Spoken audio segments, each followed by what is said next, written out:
आज मी एका वेगळ्याच विषयावरती तुमच्याशी बोलणार आहे. वास्तुशास्त्र, प्राणी, पक्षी त्यांना कळत असलेली नकारात्मकता, सकारात्मकता या विषयावरती आज आपण बोलणार आहे. तुम्ही कधी लक्ष दिलं आहे का की काही कुत्री काही लोकांवर सतत भुंकतात. ती माणसं रोज घरी येणारी असली तरी भुंकतात, तर काहींवर अजिबात नाही. आणि कधी कधी ते उगाचच एखाद्या रिकाम्या जागेकडे पाहून भुंकत असतात, जसं काही त्यांना काही दिसतंय जे आपल्याला दिसत नाही. आता इथे आपण थोडं स्पष्ट बोलूया, कारण कुत्र्यांना अदृश्य आत्मे दिसतात. आता याला थेट असा वैज्ञानिक पुरावा नाही आहे, पण कुत्र्यांच्या शरीर रचनेमध्ये आणि संवेदनमध्ये म्हणजे सेन्सरी सिस्टीम असते, अशी काही वैशिष्ट्ये आहेत ज्यामुळे ते आपल्यापेक्षा खूप वेगळ्या पद्धतीने जग अनुभवतात आणि जग पाहतात. सगळ्यात आधी महत्त्वाचं म्हणजे श्रवणशक्ती, ज्याला आपण हिअरिंग म्हणतो. कुत्रे 40,000 हर्ट्झपर्यंतचे उच्च फ्रिक्वेन्सीचे आवाज ऐकू शकतात, जे आपल्याला न ऐकू येणारे आवाज असतात.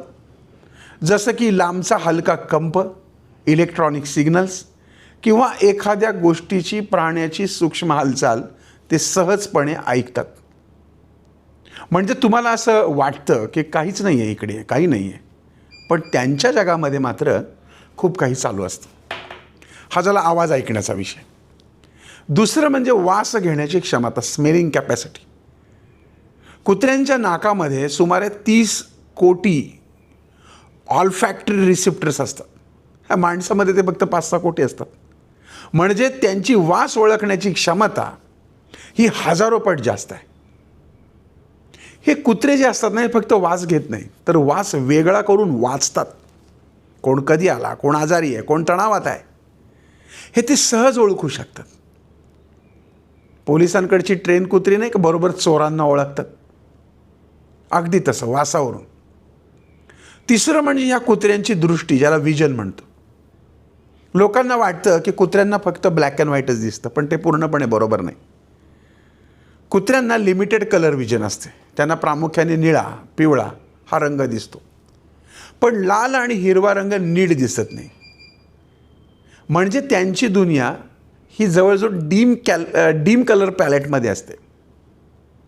त्यांच्या डोळ्यामध्ये टॅप्टम ल्युसिडम नावाचा एक थर असतो, जो रात्री प्रकाश परावर्तित करतो. तुम्ही बघा, अंधारामध्ये कुत्र्यांचे डोळे चमकतात आणि म्हणूनच ते लो लाईटमध्ये, कमी प्रकाशामध्ये आपल्यापेक्षा खूप जास्ती चांगलं पाहू शकतात. आणि म्हणूनच ते रात्रीच्या वेळेस खूप जास्ती सतर्क असतात. आणि त्यांच्यामधली चौथी आणखीन एक महत्त्वाची गोष्ट म्हणजे हालचाल ओळखण्याची क्षमता, ज्याला आपण मोशन डिटेक्शन म्हणतो. कुत्रं हे स्थिर वस्तूपेक्षा हलणाऱ्या वस्तूंवर जास्ती पटकन प्रतिक्रिया देतात. लांब अंतरावरची छोटी हालचालही ते सहज ओळखू शकतात. म्हणून कधी कधी ते काहीच नाही असताना सुद्धा भुंकतात असं वाटतं. आणि प्रत्येक कुत्र्याकडं आणखीन एक 5वं संवेदनशील ऑर्गन असतं, ती प्रणाली असते. रासायनिक सिग्नल्स असतात, ते त्या ओळखतात, ते भावना ते स्मेल करू शकतात. भीती, राग, प्रेम हे त्यांना जाणवतं. आणि म्हणूनच तुम्ही जर कुत्रं पाळलं असेल तर तुमच्या लक्षात येईल, किंवा तुम्ही जर दुःखी असाल तर ते कुत्रं खूप दुःखी असतं, तुम्ही आनंदी असाल तर ते आनंदी असतं. किंवा तुम्ही एक गोष्ट बघितली असेल की एखादं कुत्रं एखाद्या व्यक्तीवरती सतत भुंकतं. एखादा कामगार तुमचा रोज येतो तरी पण तो भुंकतो, तर त्यामागं काही कारणं असू शकतात. अनोळखी वास, त्या व्यक्तीची तणावपूर्ण शरीर भाषा, त्याचा पूर्वानुभव, म्हणजे कधीतरी तशाच प्रकारच्या व्यक्तीने त्याला जर मारलं असेल किंवा हार्म केलं असेल तर तो त्याच्यावर भुंकणार. आणि हार्मोन्समधले बदल, ह्या गोष्टीसुद्धा ह्या प्राण्यांच्या लक्षात येतात. तुम्ही जर बघितलं तर जे लोक शांत असतात, ज्यांच्याकडं आत्मविश्वास असतो, आणि काही लोक जे परिचित असतात, अशा व्यक्तींवर मात्र कुत्रा भुंकत नाही. आता आणखीन एक महत्त्वाचा वैज्ञानिक भाग तुम्हाला गंमतशीर सांगतो की याचं संशोधन झालं आहे. काही अभ्यासामध्ये असं दिसून आलं आहे की कुत्रं कॅन्सरशी संबंधित सूक्ष्म केमिकल्स, ज्याला VOCs म्हणतो, ते वासाने ओळखू शकतात. गर्भधारणा म्हणजे एखाद्या स्त्रीच्या, म्हणजे जिला गर्भ राहिला, हार्मोनल बदलामुळं तिचा जो शरीराचा वास बदलतो, जो कुत्रे लगेच ओळखतात. माझ्या घरात 2 कुत्रे, मला याचा अनुभव आहे. नैसर्गिक आपत्तीची जाणीव, जसं की भूकंप, वादळ येण्यापूर्वीचे सूक्ष्म कंपन आणि हवेतले बदल, हे देखील कुत्रं आधीच टिपतात. आता तुम्ही पाहिलं असेल की एखादं कुत्रं रिकाम्या जागेकडे बघतं आणि ते सातत्यानं त्या जागेकडे बघून भुंकत असतं. काय असतो तिथे? आत्मा असतो का?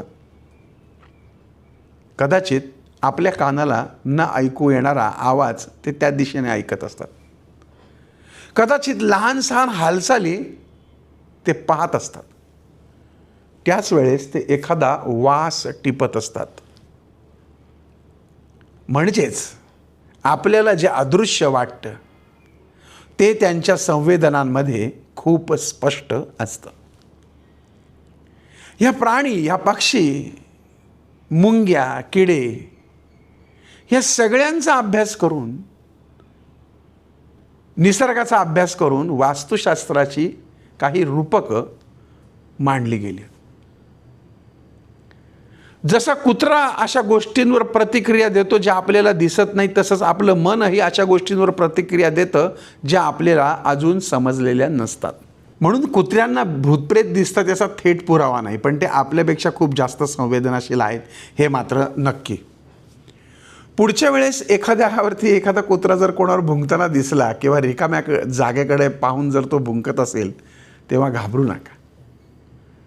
तुम्हाला माहिती आहे, माझ्याकडे एक ऑब्झर्वेशन अजून असं आहे की ह्या कुत्र्यांना आवाजातल्या फ्रिक्वेन्सीज कळतात आणि त्यांना कळतं की नक्की पुढं काय होणार आहे. म्हणजे माझ्याकडे कचऱ्याची गाडी येते आणि त्या कचऱ्याच्या गाडीच्या आधी तुतारी वाजवली जाते. आपली जी तुतारी वाजते ती तुतारी, त्या कचऱ्याच्या गाडीची जी तुतारी आहे ती कुठेतरी लांब वाजल्यानंतर संपूर्ण परिसरातली कुत्री रडायला सुरू करतात. संपूर्ण परिसरातील कुत्री हा आवाज ऐकल्यानंतर संपूर्ण परिसरातील कुत्री एकदमच रडायला सुरू करतात. मला वाटतंय ती रणदुदुंबी ही त्यांच्या दृष्टीने कुठले तरी संकटाची चाहूल असली पाहिजे. आणि म्हणूनच माझं असं म्हणणं आहे की हे प्राणी पक्षी यांच्या कृती ह्या उगाचच नसतात. पुढच्या भागामध्ये कुत्र्याची अजून एक कृती पाहू.